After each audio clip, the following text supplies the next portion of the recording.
राम राम दोस्तों। मैं आपका दोस्त धर्मा फौजी। दोस्तों, ईरान, अमेरिका और इजराइल के बीच जो युद्ध शुरू हुआ तो 28 अक्टूबर को शुरू हुआ था। 8 अप्रैल को उसमें युद्ध विराम हो गया। जब से 8 अप्रैल से अभी तक युद्ध विराम चल रहा है। युद्ध विराम तो चल रहा है, लेकिन बयानबाजी वैसे ही चल रही है जैसी पहले चल रही थी। अभी कभी किसी की बयानबाजी आती है। बयानबाजी तो किसी के तो क्या आती है। ईरान ने तो अपना रुख है वो स्पष्ट कर रखा है। लेकिन ट्रम्प हुआ है ना, वो अपना नया नया ज्ञान दे रहा है। कभी बोलता है कि हमारी दुश्मनी ख़त्म हो गई, कभी कल बोल रहा है कि हमने उसके हॉर्मुज को खोलेंगे, वहाँ पर जो फंसे हुए जहाज हैं उनको निकालेंगे। कल उन्होंने एक ईरान का जहाज़ पकड़ के पाकिस्तान के हवाले भी कर दिया। अभी ये युद्ध विराम हो रहा है या भाषणबाजी हो रही है, ये समझ में नहीं आ रहा। लेकिन तनाव दोनों तरफ से अभी तक बरकरार है।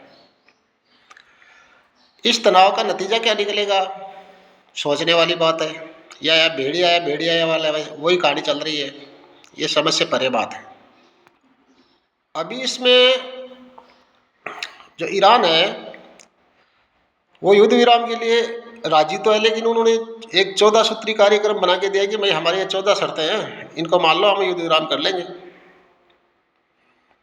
अभी ट्रंप के वो गले में फंस गई। ट्रंप ने जो उसका टाइम था वो तो 4 तारीख को 3 तारीख को ख़त्म हो गया, शायद 2 या 3 को, 2 को ख़त्म हो गया, 3 को ऐसे ख़त्म हो गया था।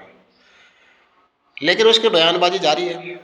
कल उन्हें कुछ जहाज निकालने की कोशिश भी की, तो ईरान वालों ने क्या किया कि एक बड़े जहाज़ के ऊपर छोटे जहाज़ों से हमला कर दिया और उस जहाज़ को वहीं पर रोक दिया। ट्रंप ने एक चाइना से ईरान का जहाज़ आ रहा था, उसको रोक के पाकिस्तान के हवाले कर दिया। तो ये ऐसे युद्ध विराम चल रहा है।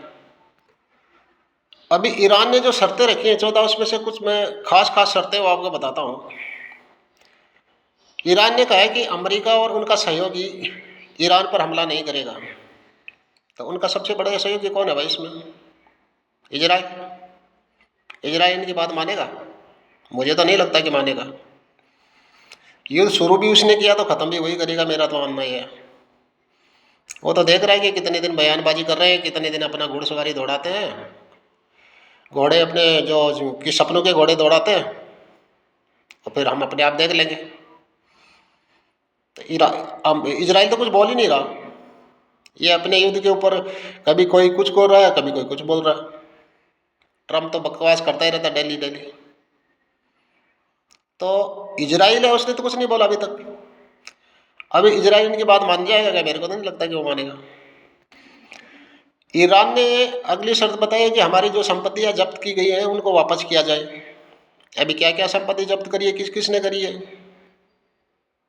ये सच है झूठ है, ये कौन मानेगा उसकी बातों को? उसने चलो मान लो 2-4 जहाज जब्त भी कर लिए और 10-20 बता देगा तो क्या देने को लिए तैयार हो जाएगा कोई? मेरे हिसाब से तो नहीं होगा। तो ये शर्त भी उसके मानने वाली सी नहीं है। ईरान पर लगे सभी प्रतिबंध हटाने होंगे। चलो ये तो बात मान लिया कि प्रतिबंध सभी तो नहीं हटते, कुछ ना कुछ तो एक दूसरे पर दबाव बनाने के लिए कोई ना कोई प्रतिबंध तो रहेगा। लेकिन चलो प्रतिबंध वाला ये हट भी सकता है, मेरे हिसाब से तो नहीं हटने गए। सभी नहीं हटते, उसमें कुछ समझौता हो सकता है कि भाई ये हटा लेंगे, ये नहीं हटाएंगे। अगली शर्त ये, युद्ध में हुए नुकसान की भरपाई। भाई तेरा कितना नुकसान हुआ, कौन करेगा तेरी भरपाई? किस लिए बकवास कर रहा था पहले? भरपाई कर देगा कोई? आधे ईरान को बर्बाद कर दिया तो आधा ईरान को वापस खड़ा करके दे देगा क्या अमेरिका ईरान को? बिल्कुल नहीं देगा। ये शर्त भी बिल्कुल मानने वाली सी नहीं लगती मुझे तो। हाँ, छोटा मोटा नुकसान हो तो चलेगा कि हो गया भाई। इतना बड़ा नुकसान कौन, जो आधा बर्बाद कर दिया देश, ईरान आधे को बर्बाद कर दिया, कौन करेगा उसकी भरपाई? मुझे तो नहीं लगता कि उसकी भरपाई होगी। अगला है उसका हॉर्मुज हॉर्मुज जल डमरू मार्ग बोलते हैं ना उसको, उसको हमारे नियंत्रण में दिया जाए। तुम्हारे नियंत्रण में दिया जाए कि तुम वहाँ से टोल वसूला करो और बाकी जनता तुम्हारे को टोल दे और अपना काम करे। भाई वहाँ टोल दे के आए, टोल भी छोटा मोटा नहीं है। अरबों खरबों रुपए टोल मांगते हो एक जहाज का। तो जैसे वहाँ से, जैसे सऊदी अपने देश से पड़ता है 4,000 किलोमीटर, 4,000 किलोमीटर में बीच में आएगा ईरान। ईरान अगर उसको टैक्स देंगे तो वहाँ जैसे हमने 2 रुपये लीटर डीजल खरीदा था, वो टैक्स उसका 2 रुपये डीजल का टैक्स वो देना पड़ेगा। तो यहाँ पर आते आते 4 रुपये बिकेगा। तो ऐसा होगा क्या? मुझे तो नहीं लगता कि ऐसा होगा। अगली शर्त है उनकी कि भाई हमारा परमाणु जो संयंत्र है उसको जारी रखने दिया जाए। मेन लड़ाई तो उसी की है। अमेरिका हाँ कर लेगा तो क्या हुआ, इजराइल मान जाएगा उस चीज़ पर? मुझे तो नहीं लगता कि मानेगा। भाई अमेरिका चलो मान लिया कि तुम अपना आओ कर लो, इजराइल बर्दाश्त करेगा? इजराइल का मेन जो युद्ध करने का जो कारण है वो उसका जो परमाणु संयंत्र है उसको बर्बाद करना ही है। मतलब इजराइल ने मान लिया कि अगर ईरान ने परमाणु बम बना लिया तो अपना अस्तित्व खतरे में है, और इजराइल अपना अस्तित्व खतरे में कभी नहीं डालना चाहेगा, कभी नहीं डालना चाहेगा। तो वो अमेरिका अगर युद्ध विराम में ये शर्तें मान भी ले तो इजराइल कभी नहीं मानेगा। ये बातें ये भी कन्फर्म है। ये चीज़ अमेरिका को भी पता है कि अगर भाई हमने परमाणु समझौते के बारे में ईरान का कहना मान लिया तो इजराइल कभी नहीं मानेगा। इजराइल नहीं मानेगा तो अमेरिका की बेइज्जती होगी। सबसे बड़ी बात तो यहीं अटकी पड़ी है उनकी। मुझे तो नहीं लगता कि ये समझौता होगा, और मुझे ये भी नहीं लगता कि अभी युद्ध भी होगा। अमेरिका जब तक टांग अड़ाएगा, जब तक इजराइल कुछ नहीं बोलेगा। अमेरिका जिस दिन इससे हट गया ना, इजराइल अपना काम अपने आप करेगा। इजराइल ने कह दी, इजराइल तो कब से ही कह रहा है हम अपना पूरा काम करके ही हटेंगे यहाँ से, और वो करेगा। इजराइल की कोई बातें आती कभी? इस युद्ध विराम में सिर्फ अमेरिका की और ईरान की बातें आती है, इजराइल की कभी कोई बात नहीं आती।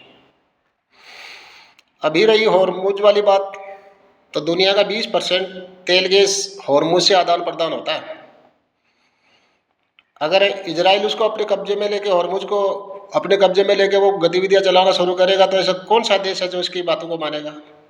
ये शर्त भी उसकी मानने वाली कभी नहीं है। ये खाम का मतलब चौधरी बनने की कोशिश में है, होना कुछ नहीं है। अभी ईरानी की जो आर्मी है IRGC, वो भी बोल रही है कि हम लड़ने के लिए पूरी तरह तैयार है। भाई तुम क्यों नहीं होंगे? तुम भी लड़ो। तुम्हें किसने रोका लड़ने के लिए? फिर लड़ोगे किससे? तुम तो ज़मीनी स्तर के लड़ाका हो, क्या करोगे ज़मीन पर उतर के? तुम्हारे पास कौन से ज़मीन पर लड़ने के लिए इजराइल आ रहा है, अमेरिका आ रहा है? लड़ते रहो आपस में। अभी एक बात और बताता हूँ आपको, अगर अमेरिका हाँ भी कर दे ना इन चीज़ों में तो ईरान को भरोसा नहीं होगा, क्योंकि ईरान अमेरिका पर कभी भी भरोसा नहीं करेगा कि ऐसी बातें अपनी मान जाएगा वो। मुझे तो नहीं लगता कि मानेगा। अभी दोस्तों आपस में भरोसा नहीं होता तो बात बनती नहीं है। नहीं तो ईरान को भरोसा अमेरिका पर है, न अमेरिका को भरोसा ईरान पर है। और इजराइल किसी पर भरोसा करता ही नहीं, वो अपना काम करता है। अब देखो 8 अप्रैल से अभी तक तो युद्ध विराम है, आगे आगे देखो होता है क्या। तो दोस्तों ये थी आज की बात। कैसी लगी? लाइक करो, कमेंट करो। जय हिंद, जय भारत।